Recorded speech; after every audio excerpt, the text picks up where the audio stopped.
Good morning second class. बेटा हम लोगों ने हिंदी ग्रामर में पार्ट 10 पढ़ा था, जो था हमारा क्रिया के बारे में, है ना। तो चैप्टर की रीडिंग हम लोग एक बार कर चुके हैं। एक बार फिर से मैं आपको थोड़ा इस चैप्टर के बारे में बता दूंगी और फिर हम इसके एक्सरसाइज पार्ट को डिस्कस कर लेंगे। तो हमारे ये चैप्टर पूरा एकदम अच्छी तरह आप लोगों को समझ में आ गया होगा और आप लोग अपना वर्क भी कंप्लीट कर सकोगे, है ना। तो ये हमारा चैप्टर कंप्लीट हो जाएगा। तो पार्ट 10 हमारा क्रिया के बारे में था और क्रिया को हम लोग वर्ब भी कहते हैं, ठीक है। अब इसमें देखो हमने क्या पढ़ा था। सबसे पहले हमने पिक्चर्स देखे थे और हमने पिक्चर्स के बारे में रीड किया था। तो क्या रीड किया था, देखो फर्स्ट है धोबिन कपड़े धो रही है, ठीक है। धोबिन कपड़े धो रही है। यहाँ क्या हो रहा है, यहाँ किसान हल चला रहा है। यहाँ पर क्या हो रहा है, यहाँ पर जो पिताजी हैं वो क्या पढ़ रहे हैं, वो अखबार पढ़ रहे हैं। यहाँ पर क्या हो रहा है, लड़की झाड़ू लगा रही है। यहाँ पर क्या हो रहा है, मालिन माला बना रही है। और यहाँ पर इस पिक्चर में क्या हो रहा है, हिरन दौड़ रहा है, ठीक है। तो ये तो पहले तो हमने ये देख लिया कि ये पिक्चर क्या में क्या क्या हो रहा है और वो सेंटेंस यहाँ पर लिखे हुए हैं। देखो, धोबिन कपड़े धो रही है, किसान हल चला रहा है, पिताजी अखबार पढ़ रहे हैं और लड़की झाड़ू लगा रही है, मालिन माला बना रही है और हिरन दौड़ रहा है। तो ये तो पहले तो हमने वाक्य पढ़ा। अब इस वाक्य में क्रिया क्या है ये हम जानेंगे। तो क्रिया जानने के लिए हमें पहले ये पता होना चाहिए कि क्रिया की डेफिनेशन क्या है, परिभाषा क्या है। तो क्रिया क्या होते हैं, वह शब्द जो किसी काम के करने या होने का बोध कराते हैं, यानी ऐसे शब्द जिनसे हमें किसी काम के करने या फिर होने का पता चलता है, उन्हें हम क्रिया कहते हैं। जैसे कि धोबिन कपड़े धो रही है, तो यहाँ पर हमें पता चल रहा है कि यहाँ पर क्या काम हो रहा है, धोना काम हो रहा है, ठीक है।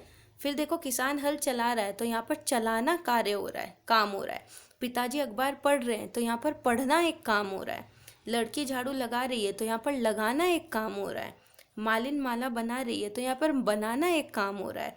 और हिरन दौड़ रहा है, तो यहाँ पर दौड़ना एक काम हो रहा है। तो कोई भी ऐसा शब्द जिससे हमें किसी काम के करने या होने का पता चलता है, उसे हम क्रिया कहते हैं। चाहे वो गाना हो, सोना हो, हंसना हो, बैठना हो, बोलना हो, नाचना हो, ठीक है। ये सब क्या कहलाता है, जाना आना, खेलना कूदना, ये सब क्या है, ये सब क्रिया है। तो वाक्य के जिस शब्द से हमें ये पता चलता है कि कोई काम किया जा रहा है या कोई काम हो चुका है, उसे हम क्रिया कहते हैं, ठीक है।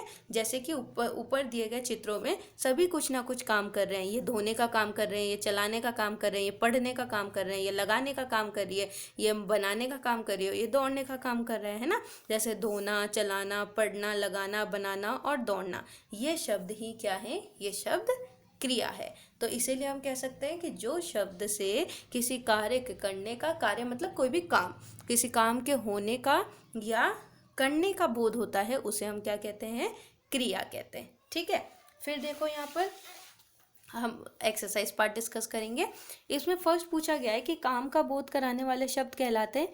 तो जो काम का बोध कराते हैं वो क्या कहलाते हैं, वो क्रिया कहलाते हैं या काल कहलाते हैं या वचन कहलाते हैं या विशेषण कहलाते हैं।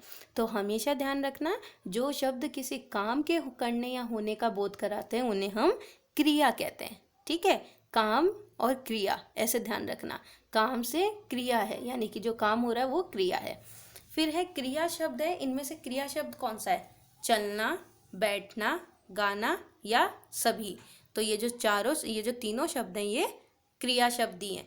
चलना भी क्रिया है, बैठना भी क्रिया है और गाना भी क्रिया है, ठीक है।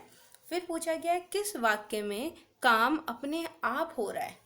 तो कौन सा वाक्य है इनमें से जिसमें काम अपने आप हो रहा है। पहला वाक्य है बारिश हो रही है, दूसरा वाक्य है माताजी नहा रही हैं, तीसरा वाक्य है शेखर बारिश में नहा रहा है और चौथा वाक्य है दादाजी सो रहे हैं। तो इनमें से कौन सा काम ऐसा है जो अपने आप हो रहा है। अब देखो, माताजी नहा रही हैं, तो क्या अपने आप नहा सकते हैं क्या हम, नहीं, हमें मेहनत करनी पड़ती है ना। ऐसा थोड़ी कि अपने आप ही नहाना हो जाता है, हमें करना पड़ता है, हमें नहाना पड़ता है। फिर देखो, यहाँ शेखर बारिश में नहा रहा है, ठीक है। यहाँ पर भी बारिश में नहाने के लिए शेखर को ही मेहनत करनी पड़ेगी, उसको ही उठ के जाना पड़ेगा, उसको ही बारिश के नीचे जाना पड़ेगा। दादी जी सो रही है, तो सोने का काम भी हम खुद कर रहे हैं। लेकिन ये जो पहला वाक्य है कि बारिश हो रही है, ये वाक्य है कि इसमें काम अपने आप हो रहा है, बारिश अपने आप हो रही है। हम थोड़ी ना बारिश को पकड़ के लेकर आ रहे हैं या फिर हम उसे कह रहे हैं कि तू बरस, नहीं, बारिश का काम अपने आप हो रहा है। तो ये जो बारिश हो रही जो वाक्य है, ये इसमें काम अपने आप हो रहा है।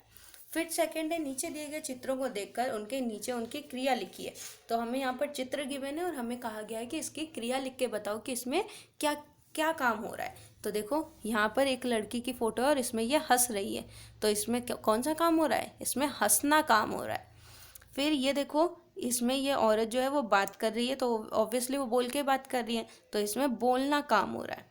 यहाँ पर ये लड़की रस्सी कूद रही है, तो यहाँ पर कूदना कार्य हो रहा है। यहाँ पर ये लड़का नहा रहा है, तो यहाँ पर नहाना काम हो रहा है। ये बच्चा रो रहा है, तो यहाँ पर क्या काम हो रहा है, रोना एक काम हो रहा है। और ये हिरन दौड़ रहा है, तो यहाँ पर दौड़ना एक काम हो रहा है। तो इस तरह हमने ये लिख दिया। तो अब इसमें ये वाला जो पार्ट है ना, ये तो आप अपने नोटबुक में करना और बुक में भी करना, और ये वाला जो पार्ट है सिर्फ बुक में करना है, ये आपको नोटबुक में नहीं करना है। ठीक है, ये आपको नोटबुक में नहीं करना है बेटा, ध्यान रखना, सिर्फ ये आपको नोटबुक में करना है। तो ये वर्क आप अपना नोटबुक में कंप्लीट कर लेना। ठीक है, और ये जो बुक वाला वर्क है वो बुक में कंप्लीट कर लेना। तो आई होप आपको पार्ट 10 समझ में आ गया होगा। 2 बार हमने इसकी रीडिंग कर ली और एक्सरसाइज पार्ट भी हमने समझ लिया। फिर भी इनकेस आपको कोई भी प्रॉब्लम हो तो आप मुझसे हिंदी की लाइव क्लास के टाइम पे पूछ सकते हैं। फिर हम लोग अपने नेक्स्ट क्लास में मिलेंगे। टिल देन आप लोग अपना होमवर्क कंप्लीट कर लो and take good care of yourself. Bye.